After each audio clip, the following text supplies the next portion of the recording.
ప్రేక్షకులందరికీ నమస్కారం అండి. ఈరోజు ఒక అద్భుతమైనటువంటి అంతరించిపోతున్న జాతి కోసం మనం తెలుసుకోబోతున్నాం. మోదుగా, దీని సైంటిఫిక్ నేమ్ బుటియో మోనోస్పెర్మా. మోదుగ చెట్లు అనేవి అందులో కామన్ గా కనిపించేది ఎర్ర మోదుగ. ఫారెస్ట్ ఆఫ్ ది ఫ్లేమ్ అంటాం మనం, ఎక్కువ మోతాదులో ఉంటది. రేరెస్ట్ ఆఫ్ ది రేరు తెల్ల మోదుగ. తెల్ల మోదుగ తర్వాత పసుపు మోదుగ. ఈరోజు మనం తెల్ల మోదుగ వృక్షాన్ని, పసుపు మోదుగని వాటి కోసం మనం తెలుసుకుందాం. చూడండి, ఇది మోదుగ చెట్ల యొక్క ఆకులు. మనం ఈరోజు ఏ ఫంక్షన్కి వెళ్ళినా సరే వేడి వేడి ఆహారాలని ప్లాస్టిక్ ప్లేట్లో పెట్టి తినేస్తున్నాం. అంటే ఆ వేడిలో ఉన్నటువంటి ఔషధాలు, ఆ వేడిలో ఉన్నటువంటి వేడంతా కూడా ప్లాస్టిక్ ప్లేట్లో పడి అందులో ఉన్నటువంటి టాక్సిన్స్ ని, వేస్ట్ మనం తినడం వల్ల అనేక రోగాలు వస్తున్నాయి. పూర్వకాలంలో మన పూర్వీకులు మోదుగ ఆకులో పెట్టి వేడి వేడి వస్తువులు తినేవారు. అంటే ఈ మోదుగ ఆకులో మనం ఎప్పుడైతే ఆహారాన్ని పెట్టామో దీనిలో ఔషధ గుణాలు ఆ ఆహారంలో దిగి ఆహారం తిన్నప్పుడు జీర్ణ వ్యవస్థ కానీ ఎటువంటి అనర్థాలు, అనారోగ్యాలు రాకుండా మన పూర్వీకులు ఏర్పాటు చేసినటువంటి అద్భుతమైన వైద్య విధానం ఇది తెల్ల మోదుగ. అయితే మీకు ఇప్పుడు యూట్యూబ్ చరిత్రలోనే తెల్ల మోదుగ చూపించలేదు. తెల్ల మోదుగ కూడా నేను ఈరోజు మీకు చూపిస్తున్నాను. ప్రత్యక్షంగా పసుపు మోదుగ అంటే మేము 3 రకాలు ఉన్నాయని చెప్పాము. ఎర్ర మోదుగ, తెల్ల మోదుగ, పసుపు మోదుగ అనే 3 చెట్లని మీకు చూపించబోతున్నాను.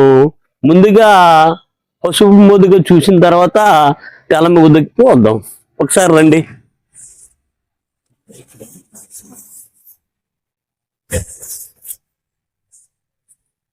ముందుగా కిందగా చూద్దాం. ఇవన్నీ కూడా మనం ఈ మోదుగ పూలను మనం కలెక్ట్ చేస్తున్నాం.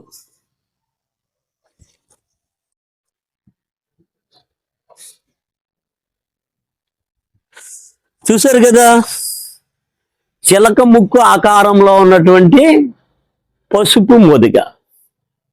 ఇది ఫ్యాబేసి ఫ్యామిలీకి చెందినటువంటిది. అంటే మనకి జనుము, పెసలు, మినుములు ఏ ఫ్యామిలీకి చెందుతుందో ఆ ఫ్యామిలీకి చెందినటువంటిది. మనం చూసినట్లయితే అసలు దీన్ని మనం పెటల్స్, సెపల్స్, అదేవిధంగా దీనిలో ఉన్నటువంటి కీలాగ్రము, కీలము, పరాగ కోశాలు, ఆకర్షణ పత్రాలు, రక్షక పత్రాలు మనం చూస్తున్నాం. అయితే ఇక్కడ ఏంటి ఈ జాతి అంతరించిపోవడానికి కారణం ఏంటి? ఈ జాతి ఈరోజు ఎందువల్ల ఎండేంజర్డ్ స్పీసీస్ లోకి వెళ్ళిపోయింది? ఒకానొక దశలో ఈ తెల్ల మోదుగ అనే రెడ్ డేటా బుక్ లో కూడా ప్రచురించడం అనేది జరిగింది. ఒకసారి మనం డైరెక్ట్ గా చూద్దాం. చూడండి, పువ్వులు ఎలా ఏ విధంగా ఉన్నాయో చూడండి.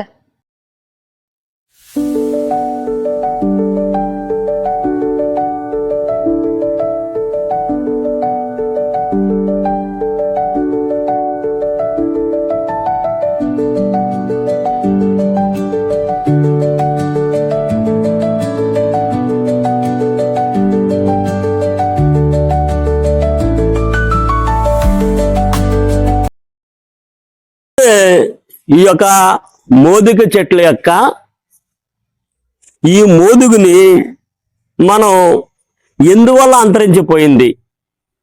ఇది స్కిన్ డిజార్డర్స్ ని మనం ఈ విధంగా ఉన్నటువంటి మనం ఎండబెట్టుకుని దీన్ని వేడి నీటిలో వేసి తాగినట్లయితే సర్వ రోగాలు అంటే డయాబెటిక్ తో పాటు అన్ని రోగాలను కూడా శాశ్వతంగా సమూలంగా నాశనం చేయడంలో ఈ యొక్క మోదుగ అనేది ఉపయోగపడుతుంది. అయితే రసవాదులు అంటే రసాయనిక ప్రక్రియల్లో దీన్ని ఎక్కువగా ఉపయోగించడం వల్ల ఈ జాతి అంతరించిపోయింది.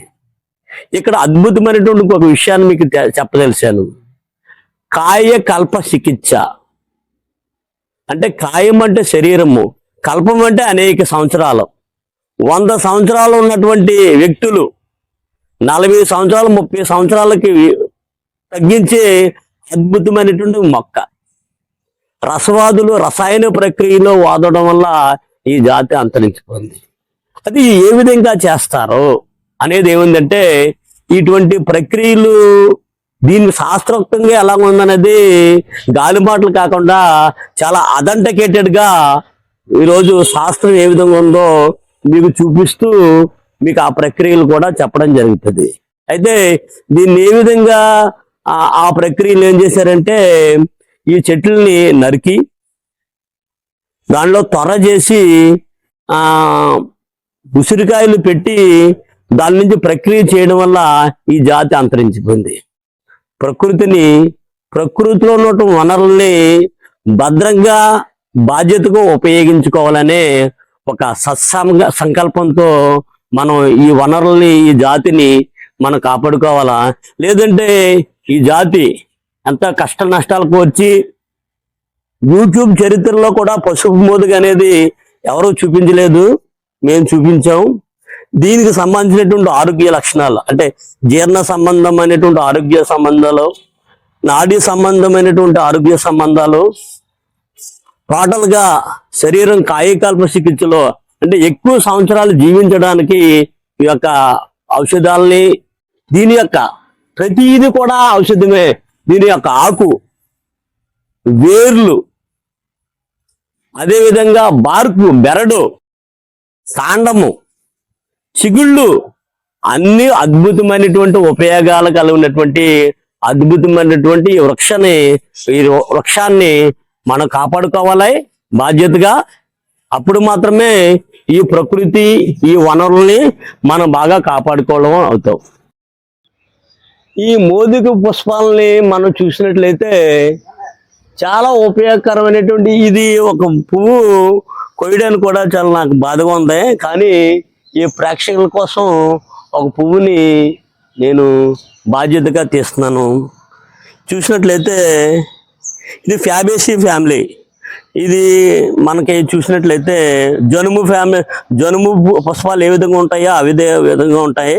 ఇవి రక్షక పత్రావళి, ఇది ఆకర్షణ పత్రావళి. మనం చూసినట్లయితే దీంట్లో పిప్పుడు రేణువులు ఉంటాయి, కీలము, అండాశయం ఉంటుంది.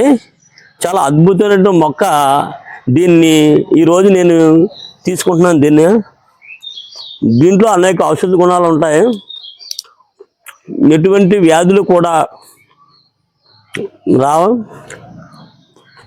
దీని మీద ఉన్నటువంటి శాస్త్రంలో అథెంటికేటెడ్గా ఏ విధంగా ఉందనేది మీకు తర్వాత చెప్తాను. మోదుగ ఆకులు చూడండి.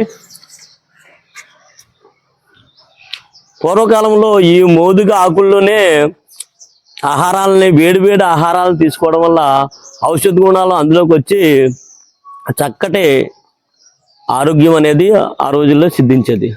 భూలోకంలో అమృతంగా ఈ మోదుగ వృక్షాన్ని చెప్తారు. అంటే దీర్ఘాయుషు అంటే సిద్ధులు ఎలాగవుతారు అనేది శాస్త్రోక్తంగా శాస్త్రం ఏ విధంగా చెప్పిందో మీకు తెలియజేస్తాను.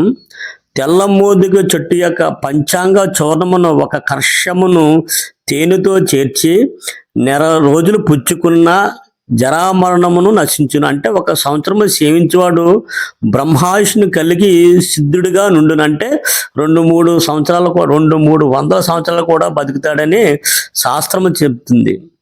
తెల్లమోదు గింజను మేక నేతితో 1 చొప్పున ఎప్పుడు తిన్నట్లయితే వాళ్ళు దీర్ఘాయుష్ను పొందుతారు. మోదుగు చెట్టు యొక్క గింజలను తెచ్చుకొని మెత్తగా చూర్ణము గావించి 7 దినములు ఉసిరిక రసం నందు 7 దినములు ఆవు పాలయందు బాగా నానబెట్టిన తర్వాత దాన్ని 7 దినములు క్రమముగా సేవించిన ఎడల దూరదృష్టి కలిగి దీర్ఘాయుష్ను పొందుతారు.